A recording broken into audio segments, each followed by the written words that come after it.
Thanks. Yeah. Hello. Today is October 29th, 2008. We're meeting today with Mr. Bill Logan at his home in Fort Collins, Colorado. My name is Brad Hoops. I'm the interviewer for the Northern Colorado Veterans History Project. Welcome, Bill, and thanks for participating in the project. You're very welcome. Let's start out, if we could. Tell us a little bit about yourself, your date of birth, where you were born, a little bit about your family. Okay. Well, we're not natives of this particular area, but I originally hail from Pennsylvania, and both my wife and I were born and raised in that state. And interestingly enough, Fran, my wife, was born closer to Valley Forge, Pennsylvania, than any of us on my side of the family. But Valley Forge was the name of the ship that I was on during the Vietnam War. Oh, is that right? Yeah. So this is a little bit unusual to have a native Pennsylvanian on the ship that was commissioned and built right at the end of World War II, Valley Forge. It was a part of the fleet at one time. Now, of course, it's cut for scrap in someone's car. I think someone right now discovered that. But, anyway, going on up the family a little bit, I was born and raised, I was born in 1943 on the 15th day of April. So I didn't serve as much of a deduction for my dad and his filling out his tax forms that year, but at least I was there ready to do it next year. And I was born in Wilke-Barre, Pennsylvania. It's up in the northeastern part of the state, between Wilkes-Barre and Scranton. And so that's where I was born at in that particular year. My mother used to always refer to me as her war baby, interestingly enough, because I was born during World War II. I was growing up as a kid around the neighborhood of the Korean War, went into that, and I was, quite frankly, kind of scared of hearing about the Korean War. I get to the movies on Saturday afternoons with some of my friends, and we'd go see the spaghetti westerns that were out. And then we always had a movie tone newsreel sequence they would run. And during those Korean War years, they actually had films, of things going on over there. That was my first real exposure to something real like that. And I know it's hard for me to understand that could be real, but it was, of course. And it was kind of frightening. I could just picture waking up some night and hearing the communists, those great commie hordes, rushing down our streets and taking over our town. And that was me. I was about 5 years old, 6 years old at that time. So it does make a difference with the kids. And they understand more. Remembering back to those days, I think kids understand a lot more than they let us know, or that we understand about how they think and talk, things of that sort. But anyway, so I was born up in Wilkes-Barre, and my dad was a skilled tradesman. He was a watchmaker and jeweler, and he eventually went on back to his hometown in Bloomsburg. That's where my family grew up. Most of my growing up years in Bloomsburg, a small state university there. And anyway, my dad opened up his own store there and had a very successful one there for about 30-some years. In addition to the 20 years he's already put in over in Wilkes-Barre working for someone else. So, but he had a good sense of humor and a good way about him, and I really enjoyed those years that we had together. Dad passed away when he was about 93, just a couple years ago, and my mother passed away when she was 100, over 100. Really? She just crossed that bridge over 100. And a few months later, she passed away after that. So I guess longevity seems to be part of our family's retinue there. So you went through the school system, graduated from high school there, Yeah. and then what did you do after high school? High school, and then went on to college down in Gettysburg, Pennsylvania. Gettysburg College, liberal arts school there, and which was there long before the Civil War took the battle of Gettysburg there. In fact, I was thinking, I was there to help celebrate, as a student there on the campus, to help celebrate the 100th anniversary of Lincoln's Gettysburg Address. Wow. And my sister sent away for some military archives down in Washington and looked up the names of my great-grandfather and his 3 brothers. And they were all in the Union Army. And William Logan, the oldest of the 4 brothers, was my namesake. And he was a lieutenant, a first lieutenant for the Union forces. And he and his brothers were involved with driving wagons, mill wagons, because their livelihood was made by pulling canal boats up and down along the Pennsylvania Canal, along the Susquehanna River in those days. But he was there, and I think one got a wound in the mouth area from a musket ball that hit him. You know, and things were not very polished in those days. And when a person got hurt, it was fatal. But he survived it somehow, and his other brother did. And he had a 3rd brother, the youngest of the 4, was George Logan, and he signed up more like within the age bracket that his kids were going off to Vietnam, and he was about 18 years old when he signed up, and that was in March, and by May he was dead at the age of 18 or 19, I guess, at that point. And it took him 3 days to die from infections and things like that. And the agony that these guys went through, it's hard for me to believe that. And so I was at Gettysburg fighting for grades, and they were fighting for their lives. Yeah, right. Back 100 years ago. And so, you were a history major there at? Yeah, at Gettysburg, I was a history major, which would seem likely because of the Civil War connection to Gettysburg. But I like early American and colonial period history.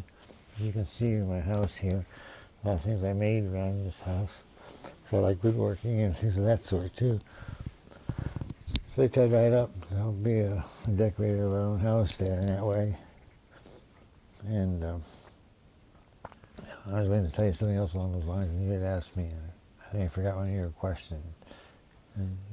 Were you, and you finished up your degree there at Gettysburg? Or? Yes, yeah.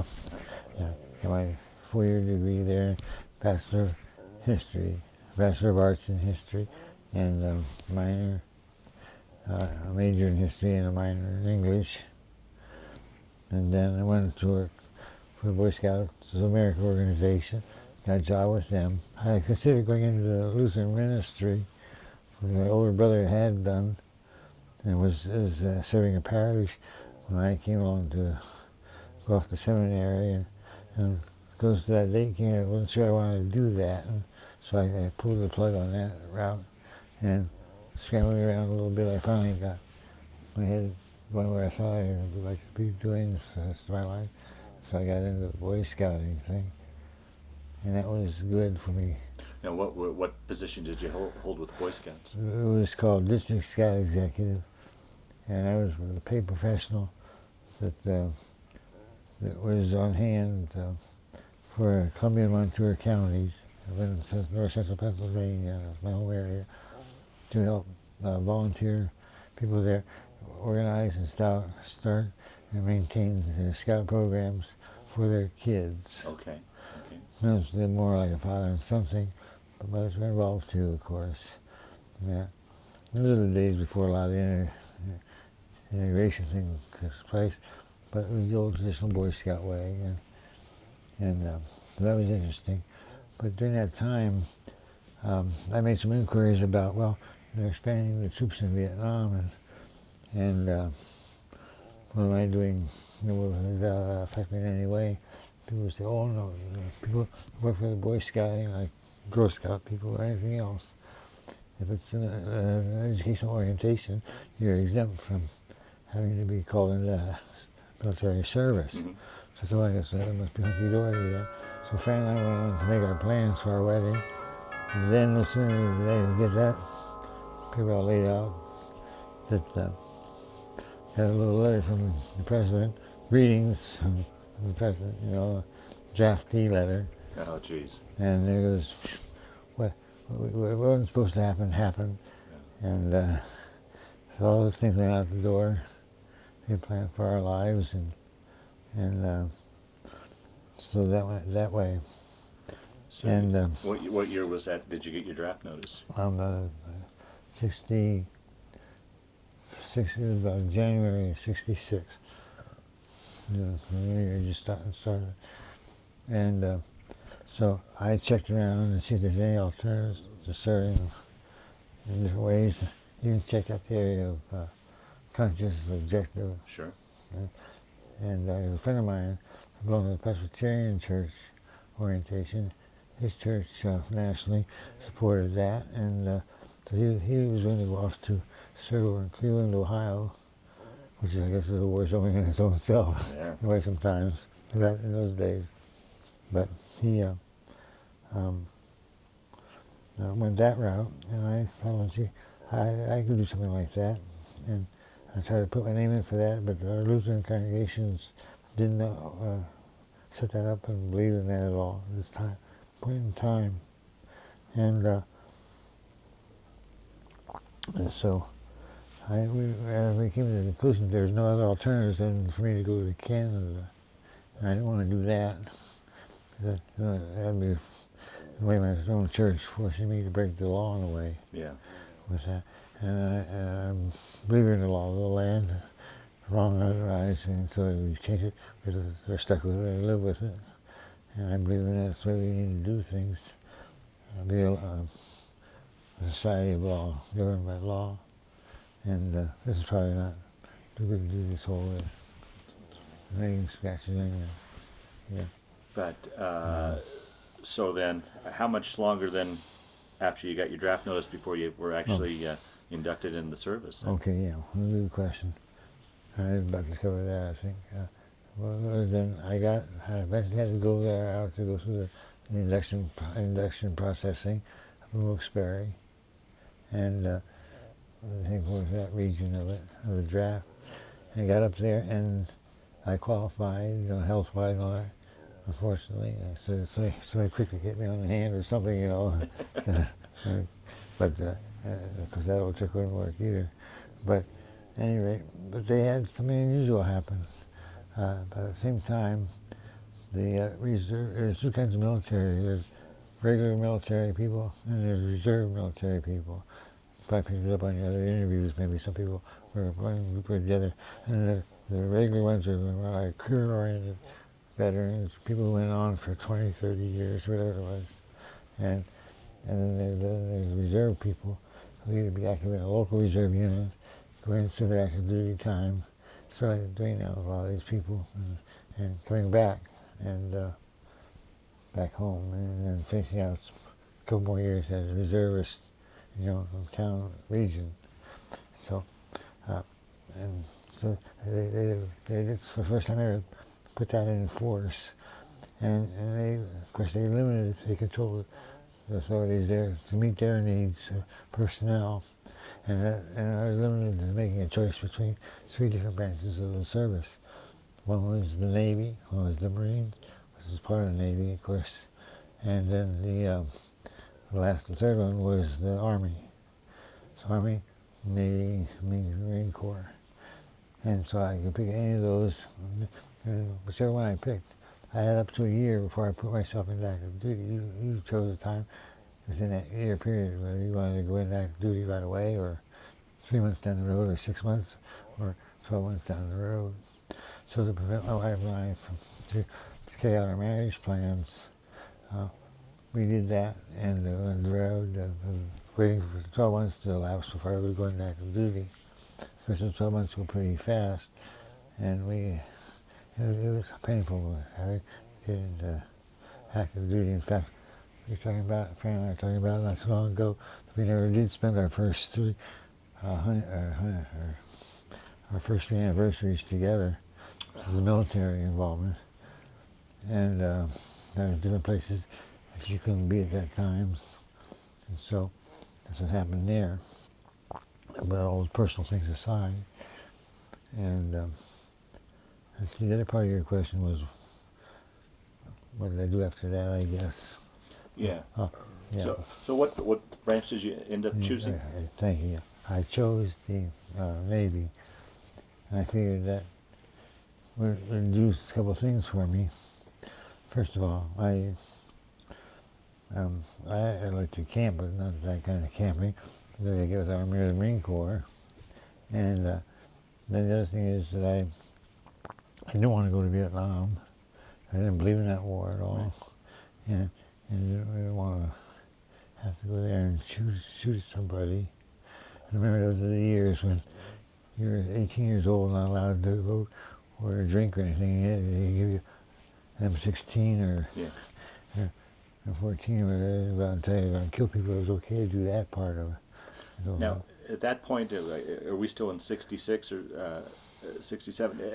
Had the feelings about the war started to develop as far as the unpopularity of it at that point? Yeah. Okay. They're beginning to show their heads. That was about the midpoint of this 20-year war, when you think about it. And actually, it's the longest war in history we had. And so, yes, we went, those things are starting to develop. And I remember when I was never pushed and directly spit upon or something like that. Friends of mine were. They were going somewhere. And those were the days when you got transferred to a new site or a special assignment in the military. You had to wear your uniform. Especially out in public, you wanted to wear your uniform. So I think out there, well, boy, that made you a big target, an easy target for hecklers and people that were just cruel, nasty things that honestly weren't true. And so at that time, a lot of guys on their own, they would sneak some civilian type clothing in their quarters on the base, and if they had to go somewhere, they would go out the gate in uniform, deck around the first conceivable place. You hide yourself in for a few moments while you put on, take off your outer clothing off, your military clothing off, expose your civilian clothing underneath. And it'd be kind of clandestine and that kind of thing. But yeah. Where did you go once you got inducted or started to serve? Where did you go to boot camp then? Yeah, I went to boot camp in Great Lakes, Illinois, on Lake Michigan, it's north of Chicago, and there was also a camp, I guess, out in California, in the San Diego area, I think there, and they sent me to that one up there, up north.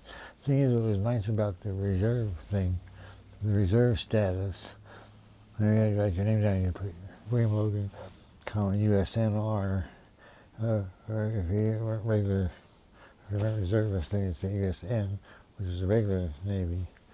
And some people thought that was a more prestigious thing, so they wanted their name on that list. So they transferred over to that. They took a little bit of paperwork doing, and later on I was put in the field of personnel work. I know what it took to get somebody transferred over, and to take a little extra work. But they could do that for people. But then these people who transferred over realized that the reservists had a little bit better because they made a career because of the fact that with the reserve thing, you only had to go to, I think, like 4 weeks out of the year that you're ready to go in that duty to a regular boot camp. And then when 2 weeks were up at Great Lakes, I went back home. I finished out my training there. So yeah, most of my boot camp type training was basic sailor skills, I guess you call it, where I occurred at the local reserve unit. Oh, okay.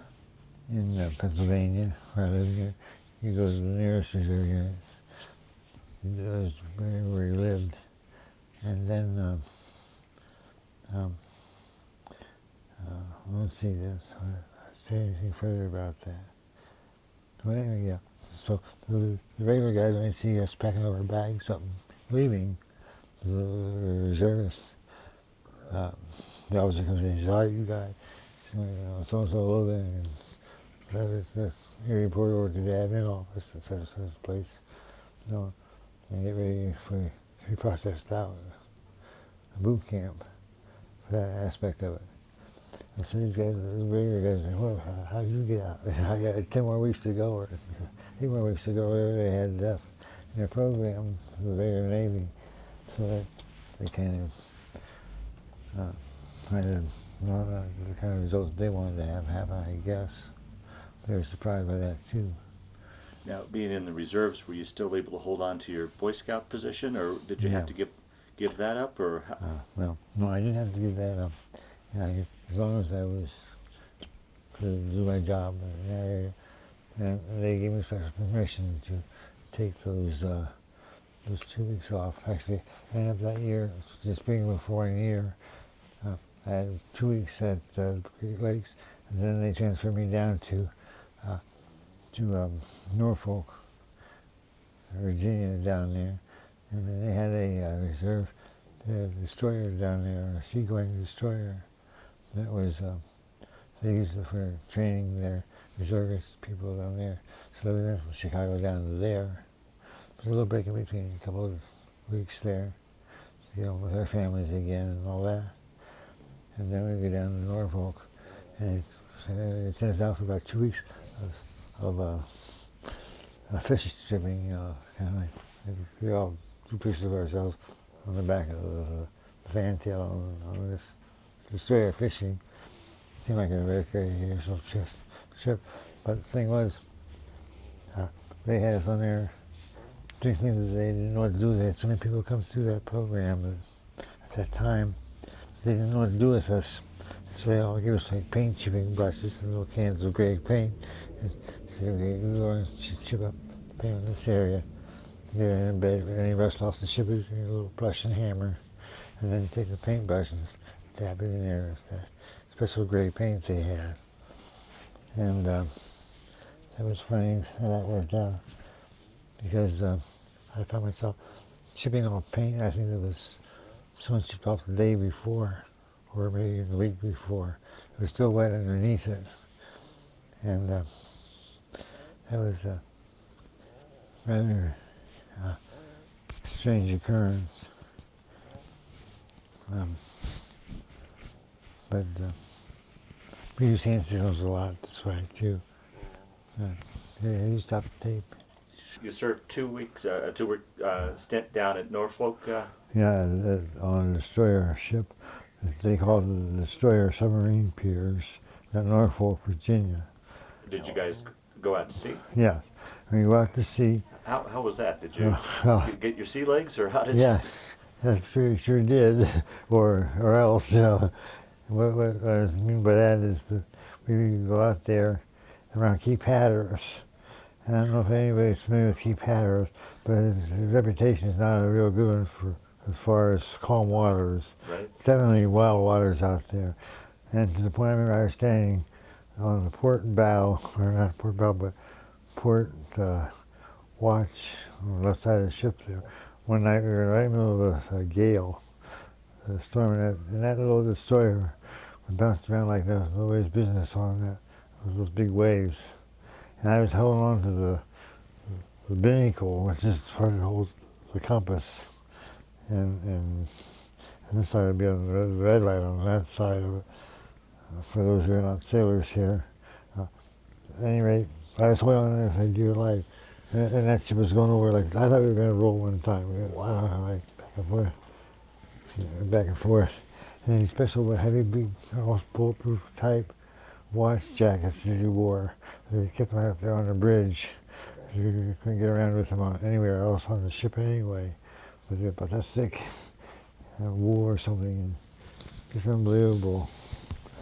But it was quite an exposure first time. And finally, those storms, they don't last for about a couple hours, but they last for a long time. And 3 or 4 or 5 days sometimes. And out there, and ours, what I was having, experiencing at that time, the storm lasted for going on 4 days. And on the 3rd day, I hadn't been sick up to that point. Of course, I wasn't eating much of anything either. And those some of the guys had been on these things before. They said, go down to the mess sticks and get some saltine crackers and keep them in your pocket. And you feel feel nauseous or something, pop one of these in your mouth, and it worked real well. Yeah. So I continued to do that the whole time in the Navy. I had to stand a watch or something, or be in a place where I get a lot of motion, and up and down. So that happened there. And we got this, that kind of way to deal with that. Boy, the water was really rough out there, yeah. And so you'd served your requirements for that year, and then how much longer were you called up for active duty then? yeah, that was a couple of weeks again. And I think I had about maybe a month's notice time I was given. So they were going to have to be in active duty down at this point in time, because they were going to have me come in Philadelphia. And in Philadelphia, then they were going to send me elsewhere. And then after that, so I said, I can't tell you where you're going to be going for sure. But so most people are sending out to California to be attached to ships and things out there are going to Vietnam. Oh, jeez. So the guy's being honest with me, and I wasn't too happy about that. So here it turned out that eventually did what happened. And I came back home, and we started preparing for that, and I notified my employer in the Boy Scouting business, and so we got that business underway.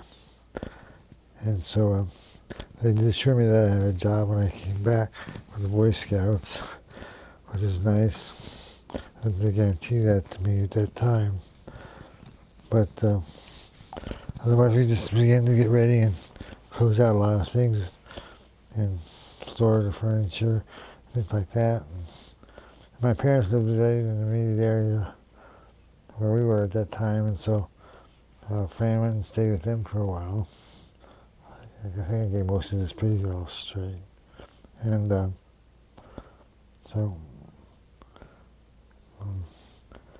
so then eventually I had to go into active duty. And it was I remember that very well, going down to the Greyhound bus station there in Williamsport, Pennsylvania. That's where my reserve unit had a facility at for that region. And went down there, and I got on the bus and bid Fran farewell. I went down the first time to Philadelphia, to the Navy Yard down there. It was a pretty big operation. And we got down there, we were supposed to take public transportation from there to the base, one of the city buses. And the driver in the Greyhound bus said, "Now look," he said, "you guys are going on to the base to be processed in." He said, we won't, he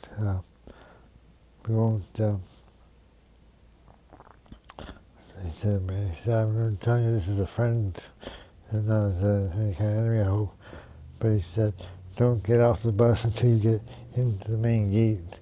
He said, "That bus was right down to South Philadelphia." And he said, and South Philadelphia is just like North Philadelphia, where Bill Crosby was from. And he said that North Philadelphia and South Philly are pretty tough areas. And he said, "I really recommend you get off down in any of those points. Stay on the bus till you get out of those areas." And then he gave some streets to watch for. He said, "Once you pass this certain street, you'll be okay if you don't walk into the base or whatever." So some people share some of their helpful things to say and do in a strange sort of way, but that city bus driver did that for me at that time, and the rest of our small group. What was interesting about it is that we had 14 people from our reserve going into active duty at one time on that occasion.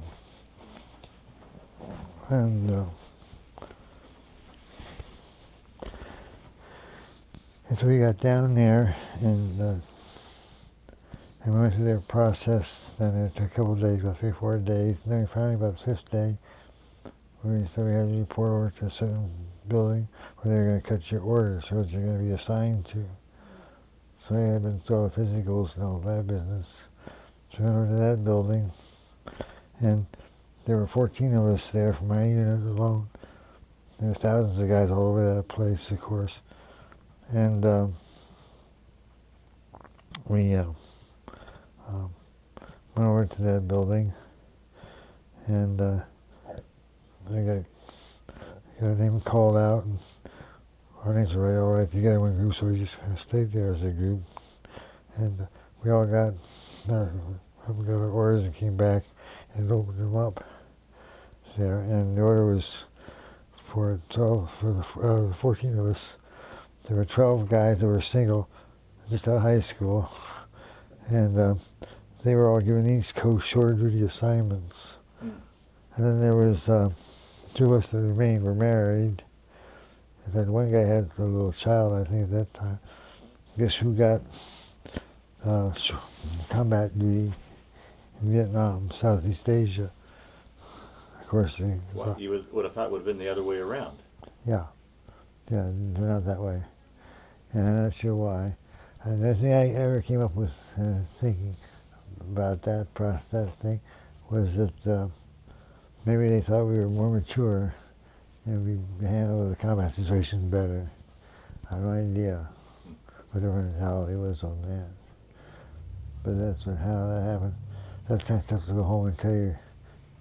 For me to tell Fran, I was going to Southeast Asia, and the way she didn't feel as bad about it as I thought she would. She said, well, you're going to be on a ship out there.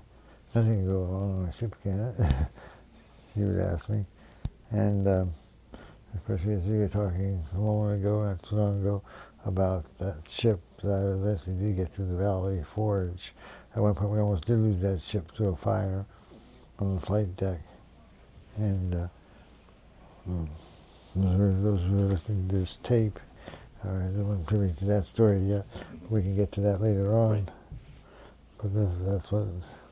So then from there you shipped off to California. Mm-hmm. What was it like when you left home? It had to be an emotional time. Yeah, it was, especially on your newlyweds. Right. Yeah, it was really important then, and it was hard. My parents had a very unique way of understanding us and our needs, and they're so good about that. They said, well, listen, you and Fran need that time for yourselves, that last day or two, so we'll say goodbye to you when you get down home, and then we'll hear from you by the letter or the postman thereafter. And so we had our own special times together then. But I think we're going to get some hours on this string. Yeah, so thank you, Brad. But so so I go home and tell Dr. Fran, and then I was going to mention something else about that, and just get right out of my mind. But you asked that question of me again, that you just said about. About the decision to. Oh yeah.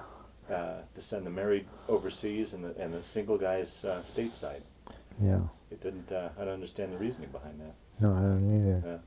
No, that's for sure. And I'm trying to remember this other point. The other thing was this too. So anyway, as I went back, mentally went back on my checklist, my short checklist. I didn't want to go to Vietnam. I got Vietnam, and I didn't want to. I didn't want to go in the Marine Corps. Right. So I wasn't in the Navy. I did have that point scored for me, and so I keep score here. But then finally I finally got out to my ship. And guess what was waiting on my ship? About 1,500 Marines. So the 3rd Battalion, the 1st Marine Division, was on our ship. Luckily that didn't occur until we got over to Southeast Asia, to Da Nang, a major city there up in northern South Vietnam. How long did it take you to cross over? Was that the trip normal?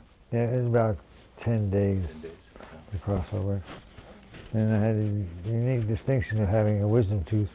The only sailor that they had in recent history had a wisdom tooth removed at sea in the Pacific Ocean while we were underway to Vietnam. I was that guy. And Now, had you already been given a specialty? Did you know your assignment, what you were? no, I was just seaman first class, and they made me over for anything. In the Navy, they have a way they call them you strike. I don't know where the expression comes from either, but say he's a striker for personnel, and he's a striker for boilermaker, or he's a striker for navigation systems, or whatever. Yeah, these specialty areas, and then you have to fill out a paper actually, and put on there what you want to strike for gear for. Because the Navy has a whole big system that they did then of you just didn't get merit promotion because you're a good guy, as they still did in the Army and Marines a while, I guess. But what they did there is that you had to, you told them what you wanted to strike out for, and then you get signed up into the course program, and their manuals and correspondence course stuff. And you sit down and fill in things and send it to the education office on the ship. I helped in that office there for a while myself too, and then these guys would get so many those credits on that the Navy system, and then they would turn things in periodically. They'd have an exam, maybe wide exams, and they say we're going to need 16 bosun mates, this area, and then 162 yeomen, all the skirt type of things in other areas, all that. And then they would conduct the exams, a proctored exam. They have to be down in the mess decks, and they fill these things, they send the results off, and they get word back whether they passed the test or not. And also if they got promoted to the next rank level, they get what they were striking for. And that was me to strike out and try to get that area. But that's how it works. Did your bachelor's degree play into that at all? What was interesting about this before we left to go overseas, the commander of the reserve unit I was part of, he's a reservist too, of course, there was, and he was the manager of our local radio station in my hometown. He knew my dad through the business world and all that, and he said, tell Bill, next time we have a reserve meeting, he said, I want him to go down to Philadelphia and see if he can get into officer candidate school with his degree. So I said, well, okay, I'm going to go down and try it. You can always turn it down if you don't want it or something. So I went down to Philadelphia, and a whole new set of physical exams and everything else, and mental exams, things that, and basic skills in various areas and all that. And they told me down there before I came back whether you got accepted into OCS or not. And they told me that you didn't get into accepted into OCS. I said, what was wrong? Where did I fall down? I said, well, you almost got a perfect score in every area except for one thing. So your eyesight's not good enough. Oh, geez. And I told that to my commanding officer back at our reserve unit. He said, oh, I know what happened. He said, the way they work is this. Probably the day you went down there, they had probably 20 guys show for 10 openings. And so they just draw a line, arbitrarily just make a line across so many lines so they can prove that they had considered that, I guess. And that guy got, some people can still get to Canada, get into the OCS school, the others who weren't good enough because their eyeglasses, their vision wasn't as good, then you got lost out on that. And you can eventually reapply and go through all that stuff again, but I probably would have gotten it if you get that up. But I didn't want to do that anyway. I wasn't planning to make a Navy a career. Right. And so that was the problem there. But, yeah, and... well, we'll get back ahead again. So you guys went across and laid anchor outside of Da Nang?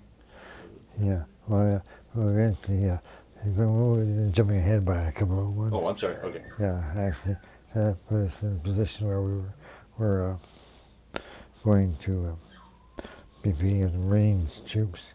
We didn't have our Marines with us at that time yet, until we got over there, and they were already had been flown over in combat operations on the land there.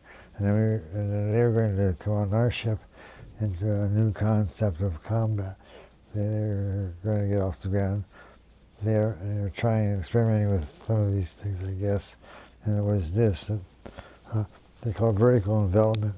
In other words, they'll take a part of the battalion of Marines and load them up in the helicopters, these big helicopters, with big twin rotors on them. They're called Chinooks. Mm-hmm. And they take a whole Marine squad, there about 12, 14 guys and all their equipment. And they could fly them in from the ship or the jungle area, drop them down in the jungle area and load the Marines off there, their stuff, and then go back and get another load of them. In the meantime, they have these other, if it's out near the shore, the seashore area, the others on the ground force, enemy ground forces would be closer to the water's edge, and those guys would be taken care of by having the Marines come in these mike boats. Two things on the boat, the boat falls down, and they all run out. Okay. Those are called mike boats. Why, I don't know, it's what they call them. And these guys, they have a group, the Marines are landed back here, and a group up there, and the Viet Cong, the North Vietnamese Army in this case, they're in between there. And then two American groups would work and come after them and try to entrap them and ambush them. And it was kind of saying, that's what they call vertical, the helicopter, and the other was horizontal. And that's how they would plan to take care of the North Vietnamese Army regular guys. Those are when they say North Vietnamese Army regulars, these are the guys who wore a uniform. But the others who fought on the land, that was those who fought for the North, up in the northern areas, north of the DMZ, whereas the others were, the Vietnamese are favorable to the North. Ho Chi Minh, those guys, they lived down in South Vietnam, but at night they took on their role as enemy. They didn't wear a uniform or such. They just wore regular civilian clothes. They were civilian for the Vietnamese. So that was how that was supposed to work out. And so I can go on from there and tell you about our first combat operation, to which I can say, I think I covered pretty much what I want to say about being processed in at Philadelphia. Oh, one thing about Philadelphia's experience is that when we got the orders, it was a pretty fast trip. I already said farewell to Fran the first day we went down there, and about the only thing I could get off to her was a phone call to let her know I was heading out towards California. That's what I got my orders for. And hello and goodbye, I'm going to have to go. Because there wasn't much provision for family needs or family farewells and things like that at the time. And so that's happened there. And I flew out I'd fly out on my own. I'd get a bus and go over to the airfield down there in Philadelphia, and get on a plane and fly out to L.A. I'd never been west of the Mississippi, so this part was kind of a nice adventure, maybe a scary one at that. Yeah. I had no idea about getting to the big city with this guy from a small town area, how I'd react to that. But I wasn't sure. You hear all kinds of stories about L.A. back then. Right. And those are the days a lot of the songs that are still popular from that period of time. It seems like part of the Vietnamese scene, the whole Vietnam War, there was the military things about it, but also social things involved with that conflict, especially songs and music of the time that were popular. And of course, there's the Mamas and the Papas, and all those different groups that participated in the musical scene, musical culture at that time, up in San Francisco particularly. Right. And so the LA had its own system too like that. But So I went out to the big city, and here I come from a small town, except for Philadelphia, of course. Yeah. And that was the one I didn't really get to go around much in anyway either. But that's how that worked out up to that point. How long were you in LA before you shipped out then? Yeah, well, we weren't really, everything was hustle, you know. Yeah. Like you got to, like, as soon as you get right on the bus, go down to Long Beach, because your ship was somewhere at the port of Los Angeles at Long Beach, and that's where the Navy shipyard.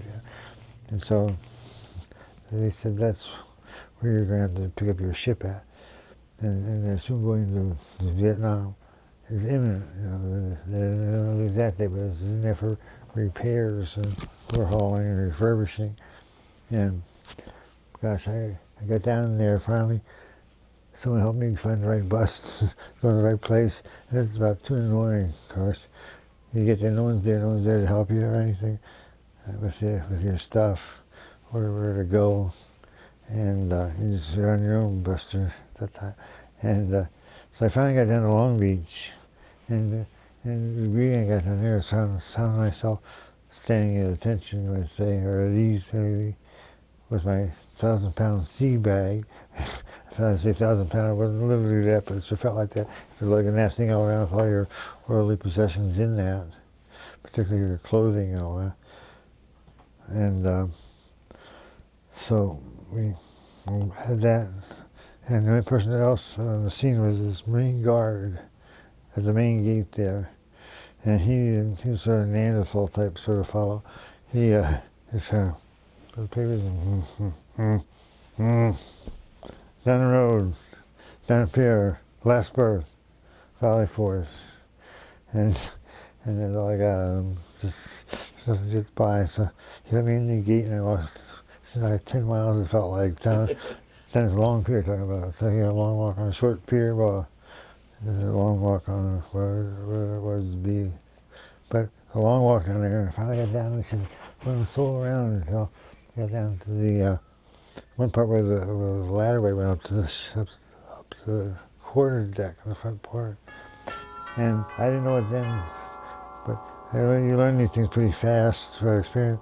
But I found out that was only for the officers coming onto the ship. So I got halfway up that thing, and the Marine guard said, "Hey, where you at, sailor? You get on the ship. I'm going to sign here." He said, "No, you're going that way." And he put back down a little further down the pier was the tail end of the ship, and it's called the fan tail, but there, or the brow as it's called. And so I had to go down and go up that one. And then there was a chief boatswain mate up there who had about 75 years in the Navy, I guess. And he was a real old salt. "Oh, yeah, you go over there and wait." And there were about 25 other guys there who came in at odd times in the evening. And I think I was one of the last group to come in. So we got gathered there, and they took our forms and papers away. And this sailor took him, this first class petty officer, and he had 3 chevrons on his arms. He knew what he was doing there, I guess, and pretty much in charge of the routine stuff. And he carried this R packet over to this guy at the desk, who was the personnel man. He was a warrant officer, and Mr. C.J. Germany was his name. C.J. Germany. Germany is not a name for him. But anyway, he went through these files fairly quickly.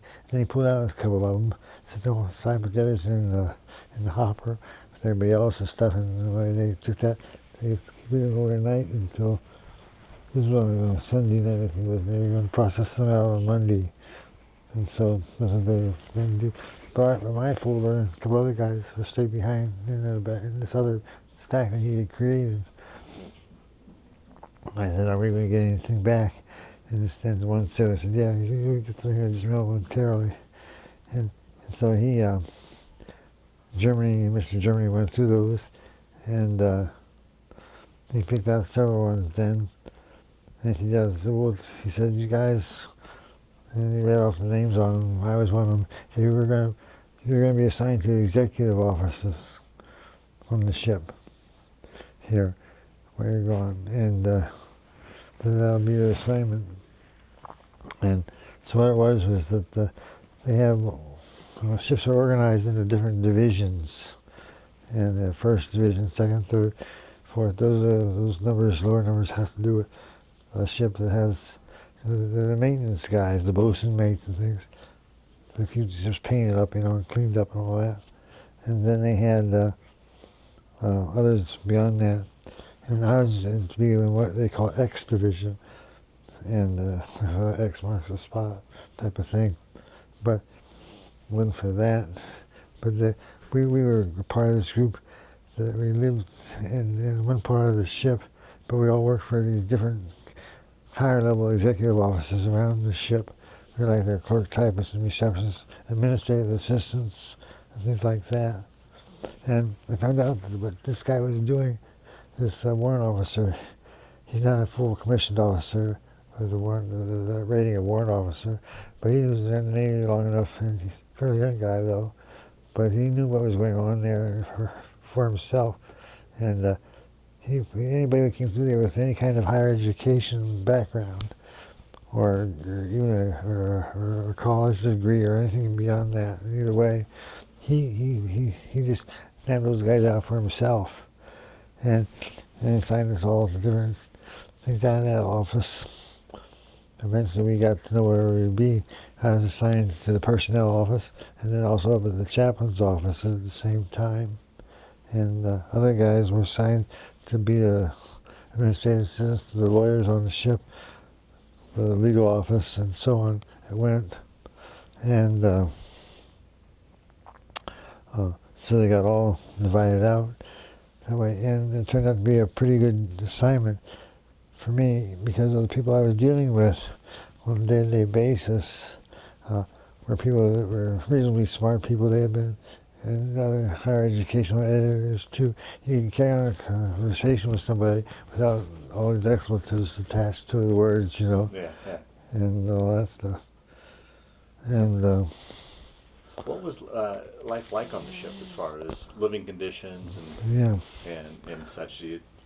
Were you comfortable in that regard as far as food and sleeping conditions? And yeah, I was. And of course, I was a lot of Boy Scout experience as a kid too, and it's sort of like that in a way. You just have to accept people. Some people are snoring. I hear snoring away, and it wasn't too bad. I thought the food was really quite good on the ship, and I was taught to always eat something off your plate as a kid, and that was helpful to have that ability to not be too fussy. We had one night though. We had something that's going to be a real treat for me, and not many other people. They had 1 lamb chops, and those are very expensive, by the way. Even nowadays, you go in the store and you're paying big prime bucks for that. I'm not sure how one of the head cook or someone got that on the ship, one of their sources, and then they were great. But as I was coming through the mess line, I knew the working personnel. You got to know all people all over the ship. That was really helpful too. You need something done right away, instead of going through all this. The double talk and all the paperwork. You can just go ahead and pick up the phone and say, "Hey, John, we need a couple of fluorescent bulbs up here. It's taking 3 weeks and a lot of paper just to fill out." Okay, it comes in 5 minutes, puts the bulb in there for you. And because nobody wants to mess somebody who's working with their record and personnel, because that was one of the most sacred, your DD-214, which is the most sacred element in the military, particularly the Navy, and without that in hand or in good up-to-date information, you don't exist as far as the Navy is concerned. Right, yeah. And so you don't want to make anybody mad that works in personnel. A lot of the guys live in fear that you do something to them. Well, we had a pretty good guys, group of guys. They wouldn't do anything dirty to somebody like that, except for one time. And we were all privy to it, and we gave our homemaker stamp of approval to the treatment. This one bosun mate got, And he was a guy who wasn't. He was really a real bigot, and one of the guys in my division, the next division, he worked in the general administrator's office, ran the administration office complex there, and he was a Japanese American guy from the Bay Area, and he was a really nice fellow. His name was Masato Iwasaki, and you can get more Japanese than that, I guess.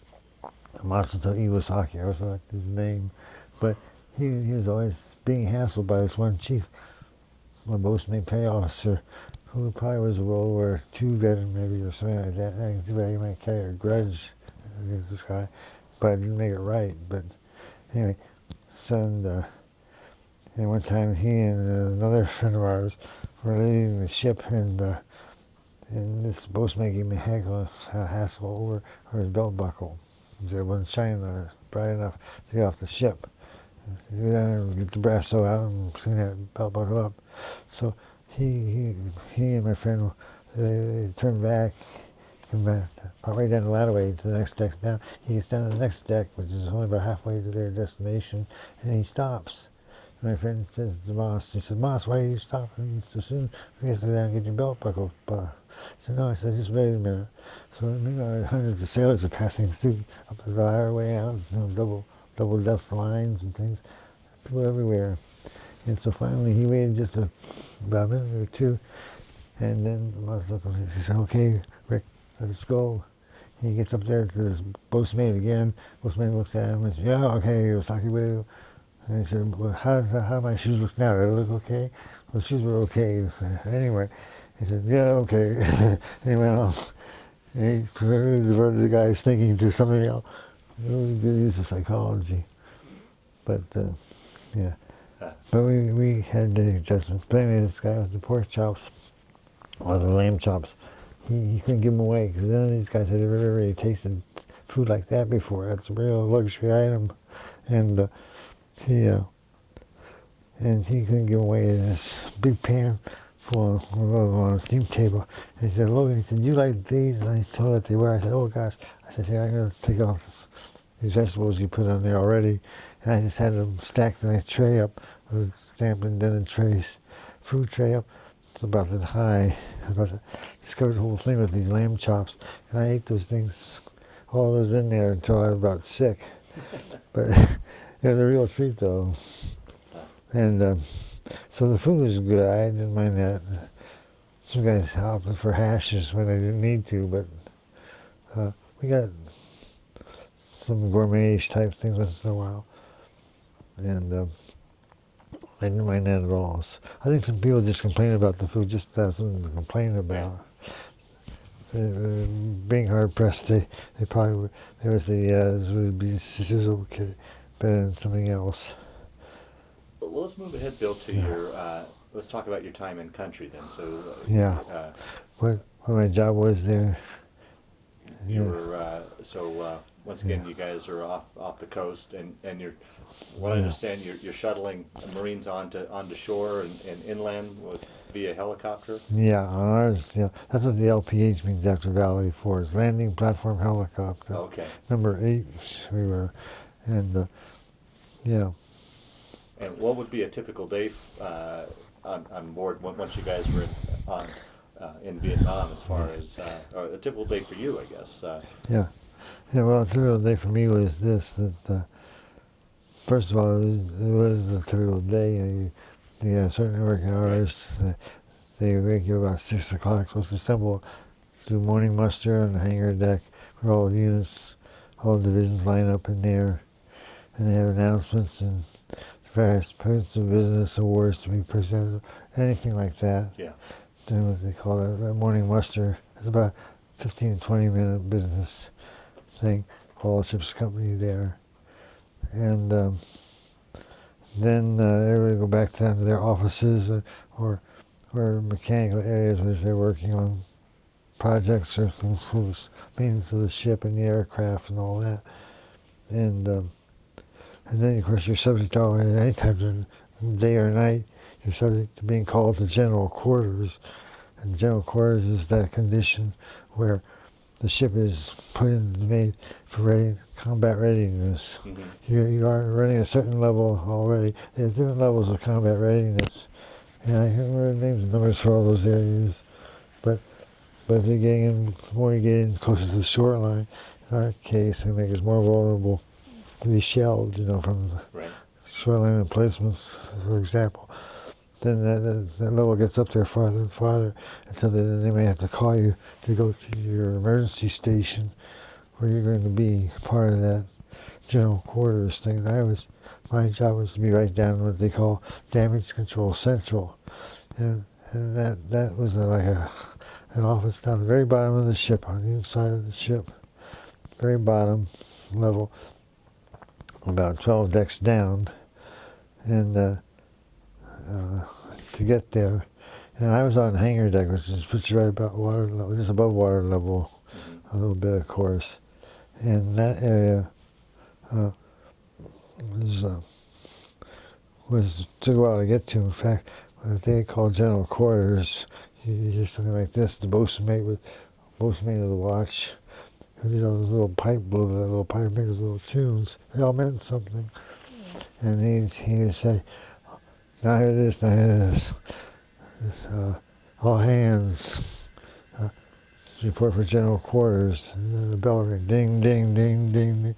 And their driven bell, I guess it was. And then everybody would scramble to the place they had to be to button up the ship, make it battle-worthy.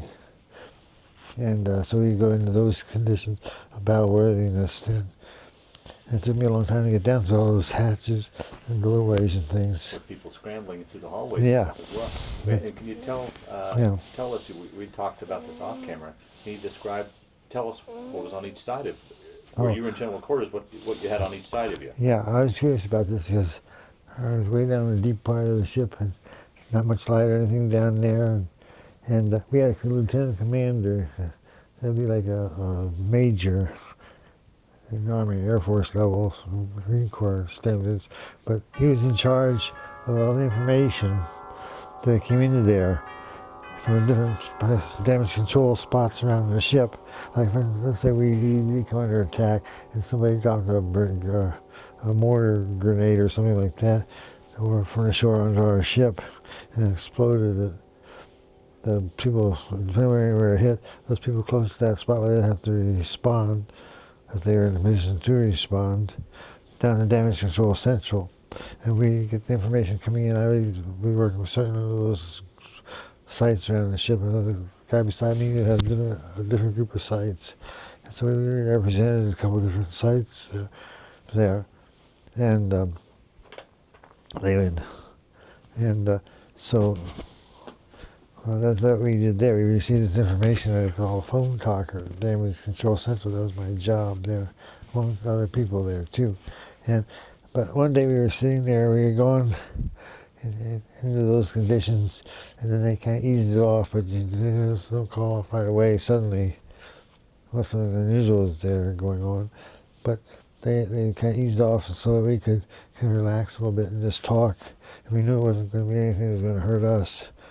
But I said to the lieutenant commander down there, I said, sir, I said, what is, you said the other day that this was the most safest place to be on the ship because we were so far down from the action up on the surface, on the top, on the decks higher up. He said, yes, it is. And I said, well, what do you mean by that specifically? They're like, what's over here in the space next to us? There's some code numbers up there. I don't know what they mean. I said, that designates where the aviation fuel is kept for the helicopters. And I said, well, what about this side over here to my right then? Does that have more aviation fuel? He said, no, something different there. He said, we have all the powder stored there for our 5-inch gun mounts. That's a projectile that's about 5 inches in diameter. And a big long shell. And they put that into this cannon-type barrel, and they pack the powder in there, closed it up, and then the firing director, and this little controller thing, sights it in, and then he pushes the button to shoot it off. And so that was the same. So apparently aviation fuel and the gunpowder was very helpful. Supposedly protect us against all the war, so at the time. But I wasn't very comfortable after that about going down in there either. Oh, no. Yeah. Well, talk about, you did have an accident on the ship we talked about earlier. Can you go walk us through that and tell us the story there? Yeah. Well, see, our ship was like a headquarters ship for a lot of the commands that are running those operations of the northern part of Vietnam. And see, we had the 3rd Battalion of the 1st Marine Division attached to us. So when we got over to Vietnam, we didn't have them on the ship until we got there. And we got there, we pulled into the Da Nang Harbor up north. And Da Nang was a place where they had been on shore duty, the 3rd Battalion, for quite a while, a couple of months. And then it was their turn to go on what they call it, the Marines call it, going on a float. You gotta get on a ship and travel with this ship and do combat from the ship as your base, all-around base. And so they make arrangements. They rotate different Marine air helicopter squadrons in and out of that during the course of the year that you were there. And we had about 5 or 6 of them rotating in and out off of our ship. The helicopter squadrons, that is, and during the time period. And let's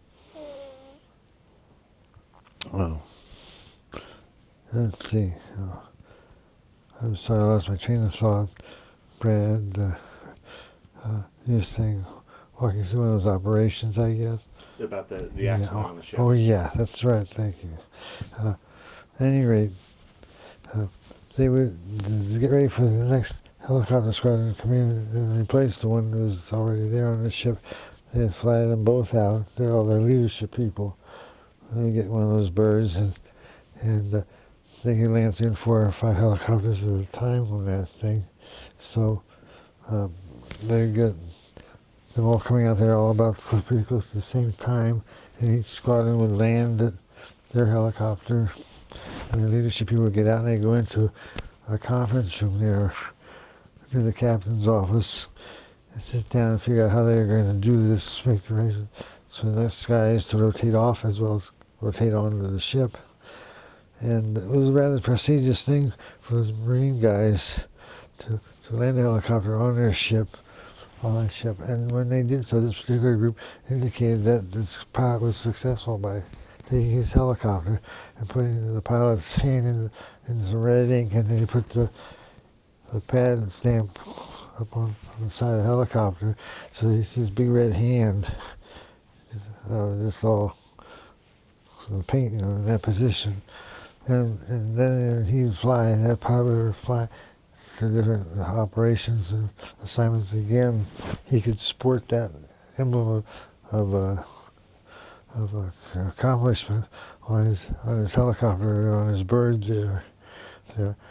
They're all very proud of those who could do that. They're proud of their accomplishment. So there's this one guy, he wanted to get up there on the ship in the worst way, fly out. So they finally gave him permission to get out there. And he flew this particular squadron. So I can't remember the number of the squadron, what it was called. YT, Yankee Tango. And then there was a number.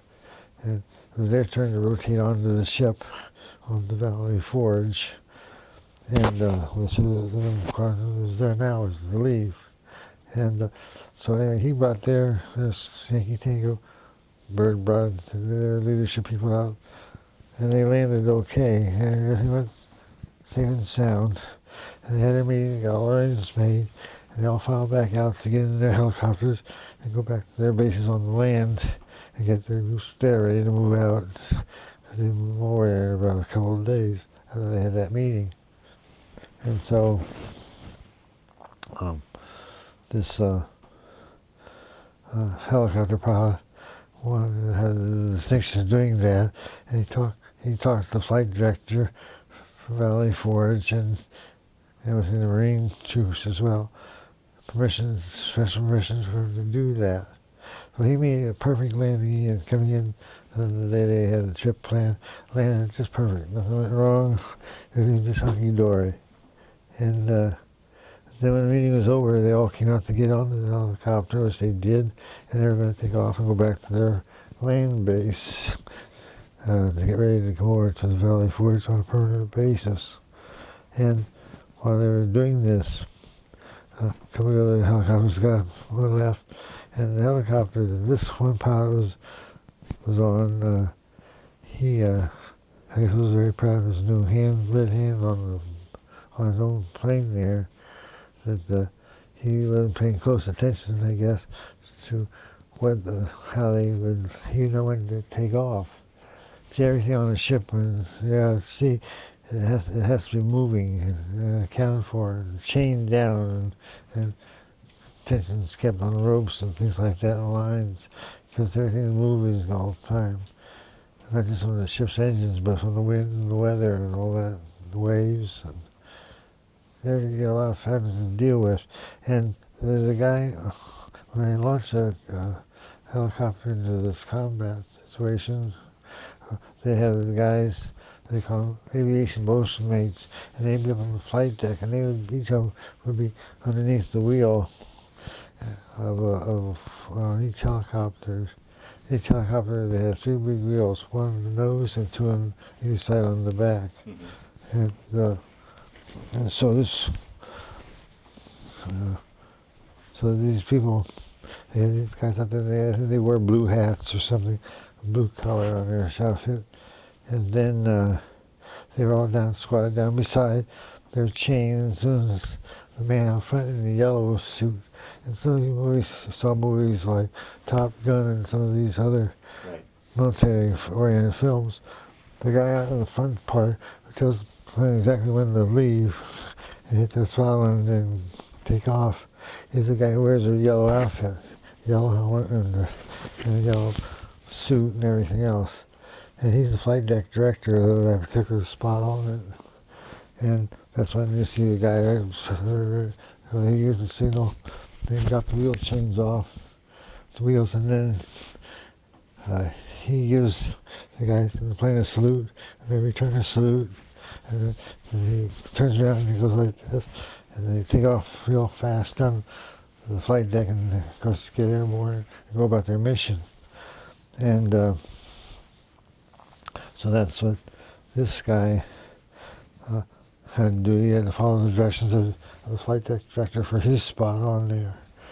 And what happened was they all got in the plane, and the flight deck director out there gave a sign, special sign, to have the guys on the rear wheels take off the chains, and then he was going to give the sign for the front wheel chain to be loosened up. Well, somehow he overlooked that stuff, I guess, and he thought the next time the director who was getting out there was to do the takeoff signal, and of course it wasn't that at all. So when he saw the guy, the flight director, out there give the sign, well, he thought that might take off, so he slammed the throttle forward. Well, the wheels on the back were loose and they were free, and the one in front was not.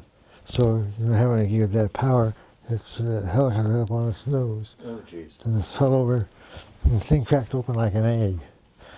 Almost everybody inside got out. And one person had a few minor scratches, and that was the pilot.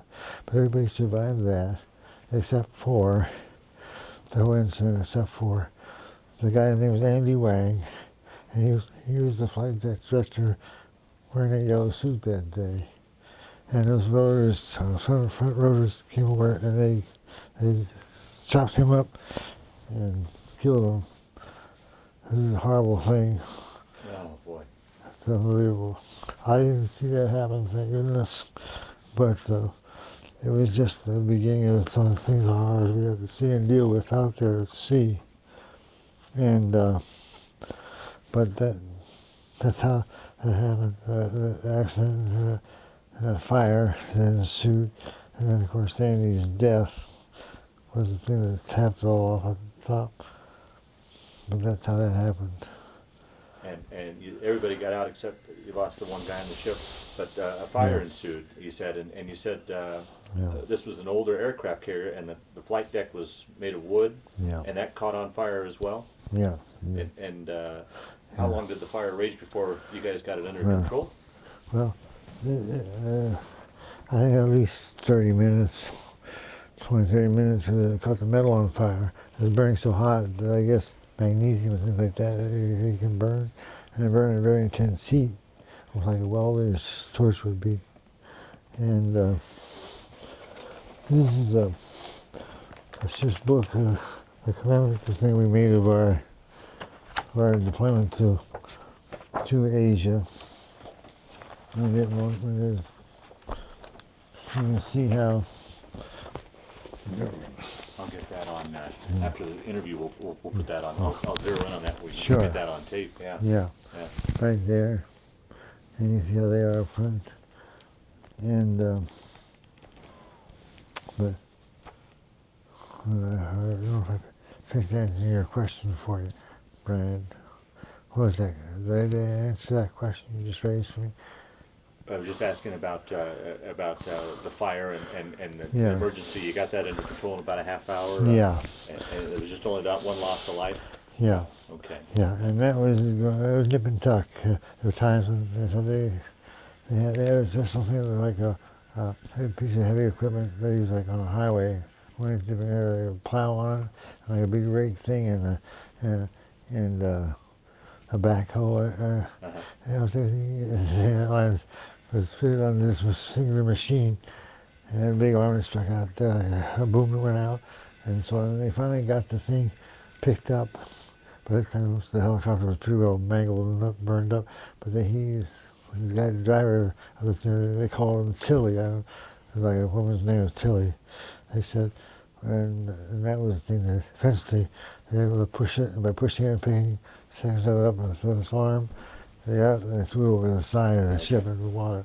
But that took about 30 minutes to get all that done and put out. In the meantime, they burned a big hole in the flight deck, and they had to go back to the Philippines eventually to get that repaired so they could carry out any other combat mission there. You had your on-ship duties, but you talked about going into actual combat. Can you talk a little bit about that? How you actually got assigned to that part of it, and how and talk about your experiences going inland and such. Yeah. Approach it in two ways here. One is trying to navigate the first major combat operation, and what happened was we arrived in Vietnam at what they call Yankee Tango Station. Yankees, and it was like a rendezvous point for all combat operations emanate from. And they organized them there, and command decisions were made, all that, and then they sent out the signal for the start of the combat to begin, you might say, and which they did. And this particular time, the guy who was pushing in the combat operation was a colonel. He was in charge of the battalion, and his name was, I can't remember his first name, but his last name was Butcher, Colonel Butcher.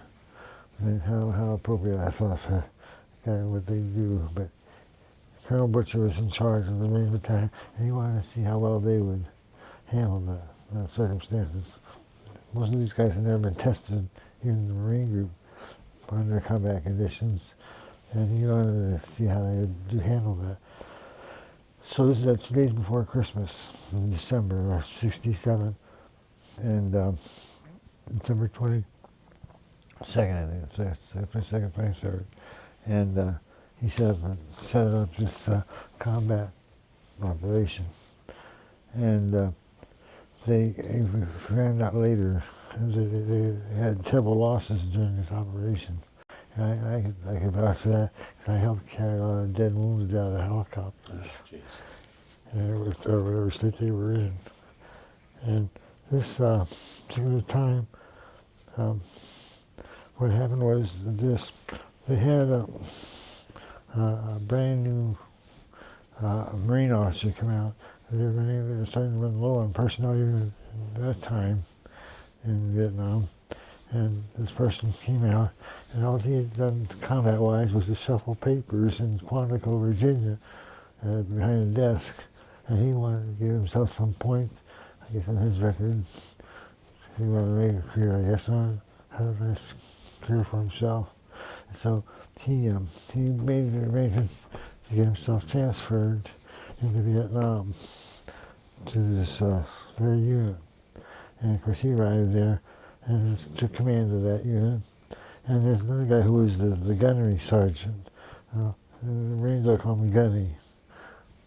But he's a gunnery sergeant, and he has 3 steps up and 2 steps down. And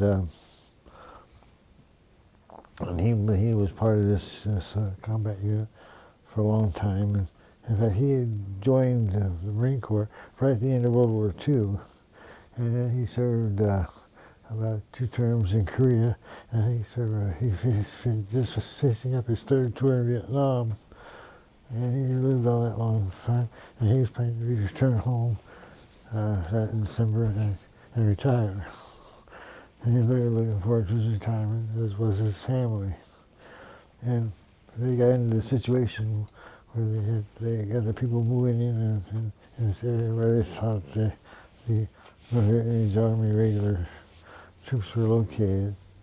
And this guy, this sergeant, gunnery sergeant, had seen the situation before, experiencing Vietnam.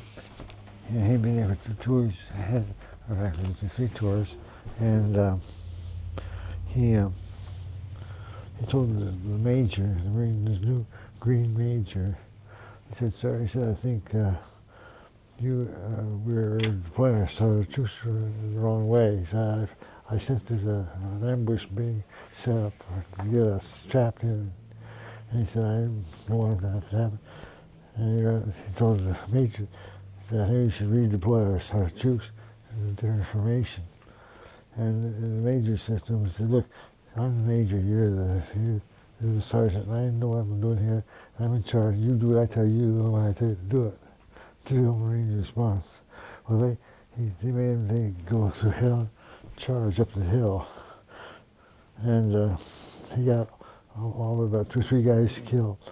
They lost close to 60 people, just like that. And that one rush up this hill, they were gunned down in a crossfire, in an ambush. And boy, that was. When this operation first started, there's a picture here. It was taken from a ship looking towards the beach, as you call it. And then you can see people running around all over this beach like land. How far off the beach were you guys anchored? We were real close. Wow, yeah, it must have been. Probably, I don't know, 2-3 miles, maybe.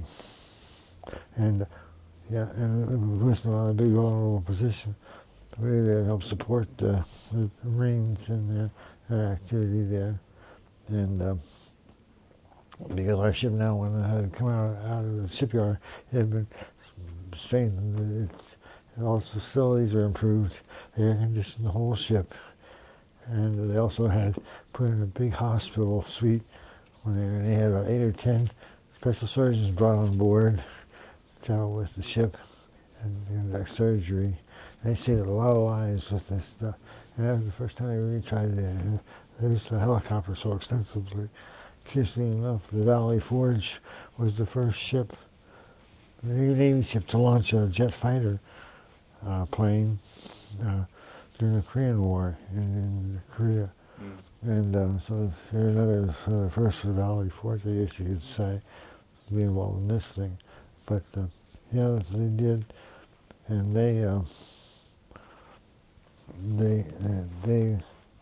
the operation only lasted like 3 days, or 2 days. They got everybody back on board for Christmas. So they brought the guys back, could make it back, into the ship for the holidays. And then it was funny, not funny humorously, but strange, that I noticed I worked for the chaplain, and so part of my duties then, once the combat was over, well, first of all, anybody who worked in an office who didn't, it was absolutely necessary to man a weapon or keep a machine running or something like that. We were actually automatically reported to the flight tech and wear these white tunics with big red cross on them as stretcher carriers.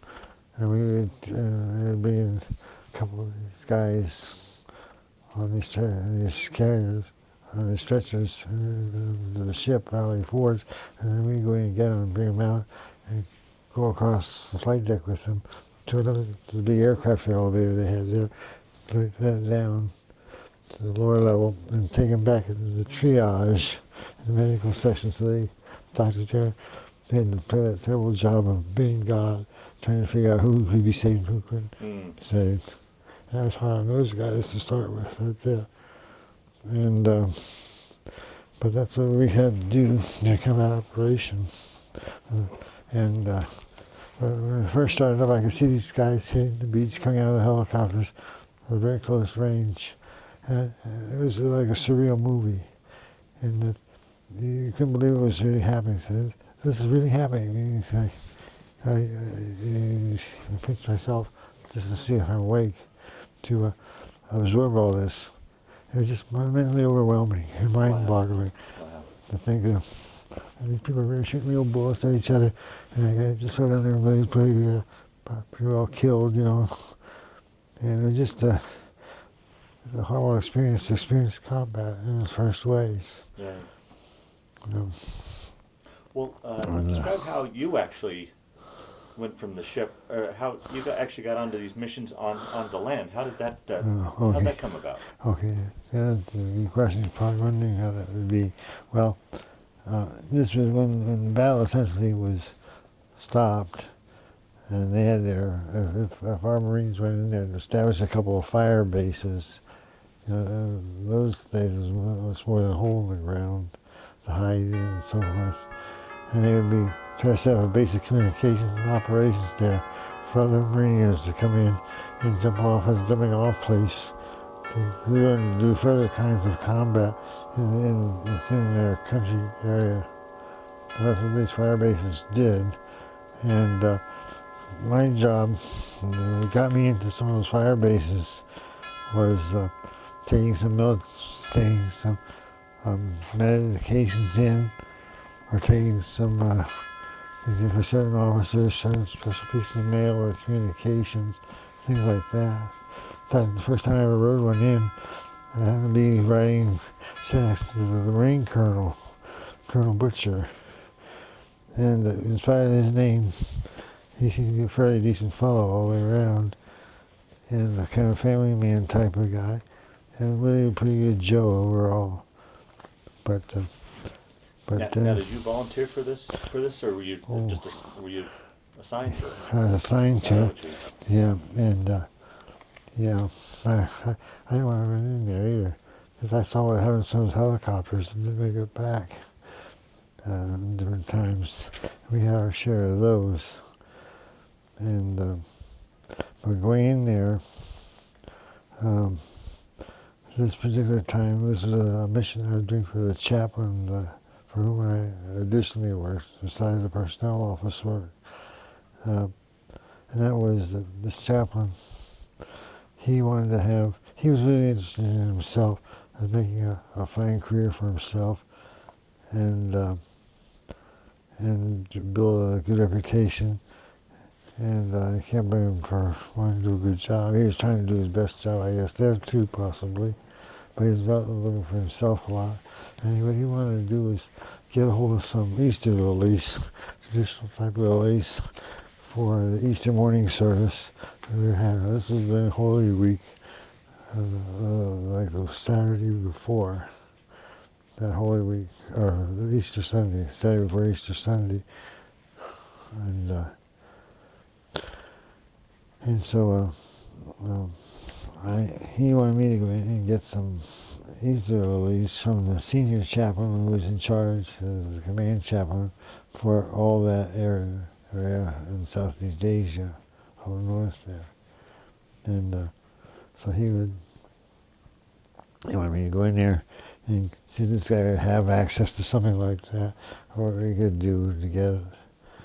And he thought that it would make a good impression upon the senior chaplain for that area, as well as give them a good reputation, having some sailors go in there that look kind of sharp and everything else.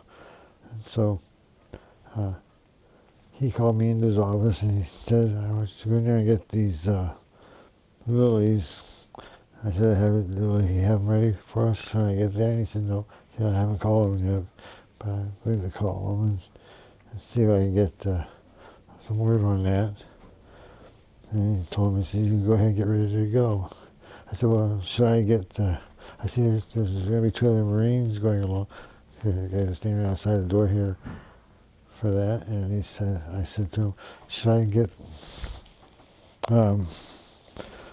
some Marine fatigues, the camouflage type stuff, and wear those in country with, because that's what those guys are wearing too.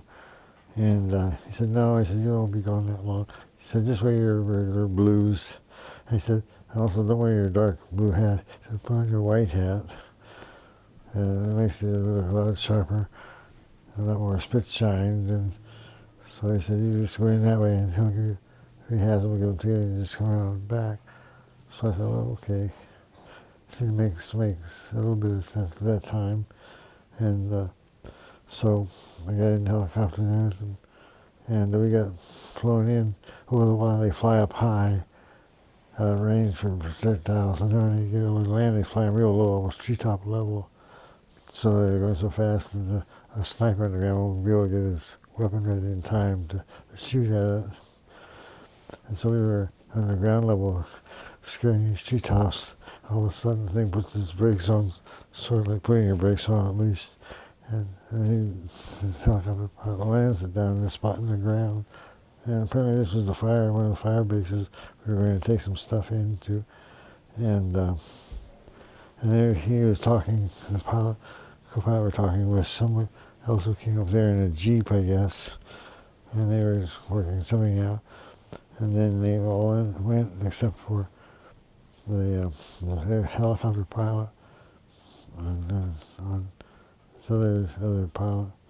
And he told these guys and tell us, which we overheard the conversation, you guys go back to the Valley Forge, take care of some business there, but you'll be back early afternoon. This is probably around 11 o'clock in the morning.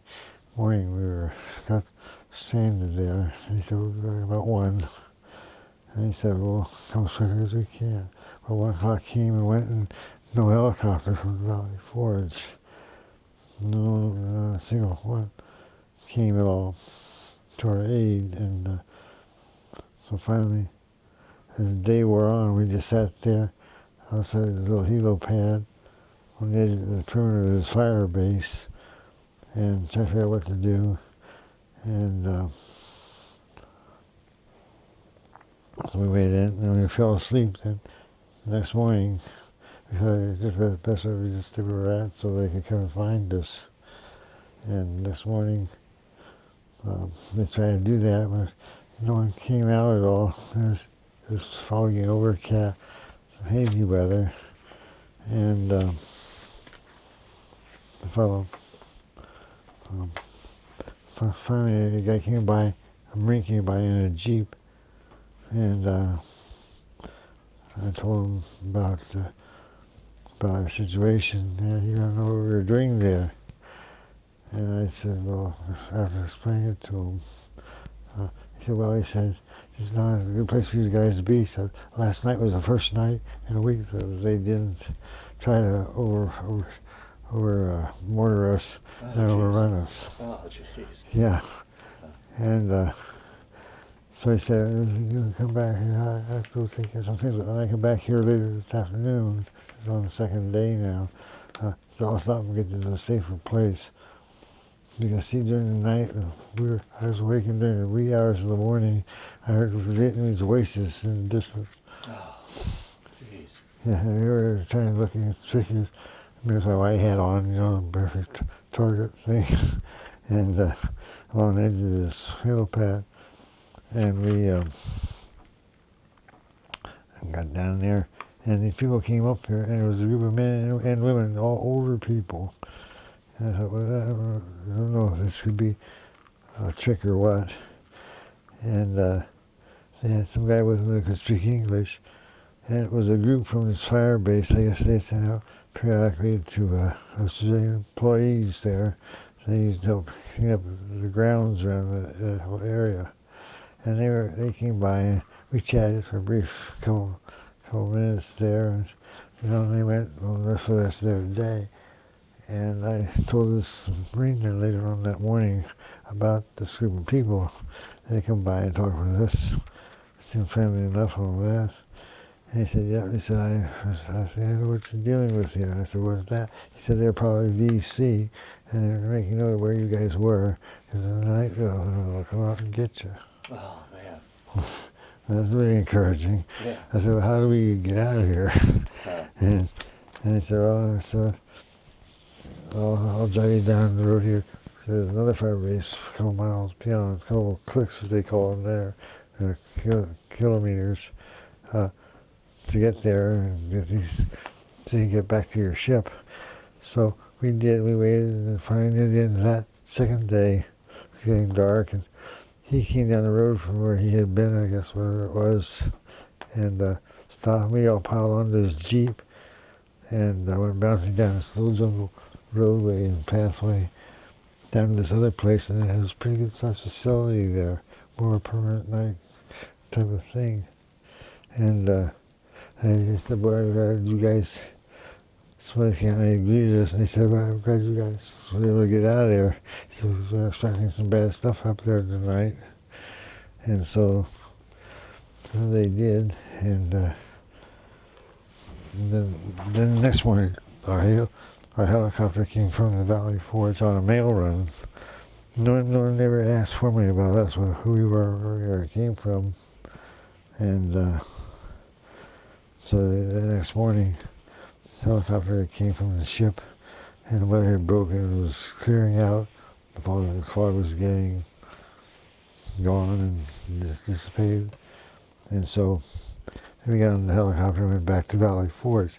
Well, that was fine and dandy. So I thought I'd better go report to the chaplain. I'm sure he worried to death about us being gone. And so I got over there, and I didn't see him right away. And I told him, I said, Chaplain Moser, I said, I'm really sorry, but you're able to accomplish your mission because the chief chaplain over there didn't have anything available like that, or he didn't even know where you could get something like that in time. So they could get it, but it would take at least a week or more to get it in. And so I said, so I don't know what we're going to do now. And then he tells me, he said, don't worry about it. He said, I got some already from another guy, his wife, an officer on the ship. His wife sent him some silk lilies as a gift for Easter time. And he donated those to us, so he has some lilies from our church altar. We set up there in the hangar deck. And but he just blew it off like it was nothing. Where I had been, where we've been up to. And he didn't say, well, I'm glad you're back and safe and sound. Nothing like that at all. Yeah. So that was my great adventure into combat operations. But yeah, I also think that's where I picked up some of my illness too, especially the Agent Orange, because that very area, some years later, I got back home and came my other life off the ground here. I got a letter from Pennsylvania, state of Pennsylvania, my home state. I said that Governor Thornburg of Pennsylvania had authorized the establishment of a Southeast Asian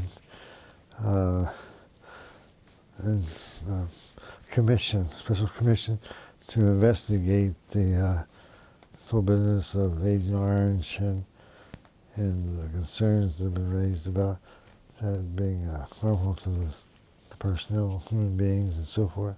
So you were actually in an area where they defoliated with Agent Orange, then you were exposed to it? Yeah. Oh, jeez. Yeah. And he said, and they went on to say, you don't need to actually see it or taste it as such.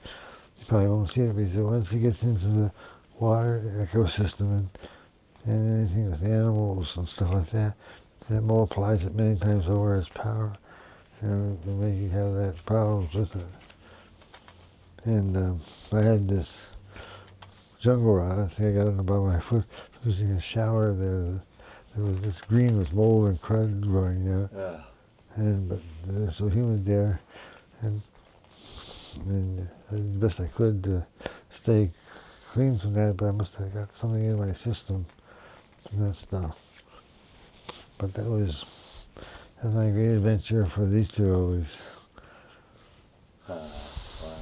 Now, how much longer were you assigned overseas before you got back to the States then? Well, so we got to the point where our units had sustained so heavy of losses, Brad, that our units were so decimated by wounds and people that had died and those who were wounded, that they're running at half strength. A typical Marine platoon will have close to like 60 people in it, 50 to 60 people in it. Our platoons are running around 20 to 24 people in a platoon. And that's about half of what it was supposed to be. And they couldn't even get officers to come out, and enough of those properly trained and ready to take to the field either. I remember we had to do with one of those types of situations. Let me see if I can remember how it went. But they, you were wondering how, your question again is what? How long were you in country or aboard there before you finally were returned stateside? Oh, yeah. Well, yeah, our tour of duty as our ship to Vietnam, it was supposed to be about 12 months. We actually only spent a little more than 9 months there. We got ordered home sooner than expected, or was originally scheduled. We had to wait probably about 6 weeks, and then after they first told us that we were going to be heading home, and so we did get into that flow. We were going home, and we left in probably about 6 weeks after that announcement. So we all went over together on the ship, and we were coming back together on the ship. As far as the ship's company or our sailors were involved. So I know everybody was really eager, at that point. Sure. And some people most of the groups went to Vietnam would take R&R, rest and recreational break, and which I think was a certain number of days. I forget how many they were now. Or the same is true with taking some leave. Some guys even came back home to their families in the States for a couple of days, and they go all the way back there to finish out their commitments. But I couldn't afford that, and most of the other guys on the ship couldn't afford those special trips. So we just made use of the time that we had accumulated there at, let's say, Da Nang and China Beach. It was a pretty white sanded beach. In fact, I saw recently that one of the airports that I was traveling through recently, there was a sign up on the wall about seeing a certain site, someplace. And here I looked at it closely, and it was a site of that China Beach area and the Qua Viet River that was on that map we hung up on the wall there this afternoon. So it did take a while to get back.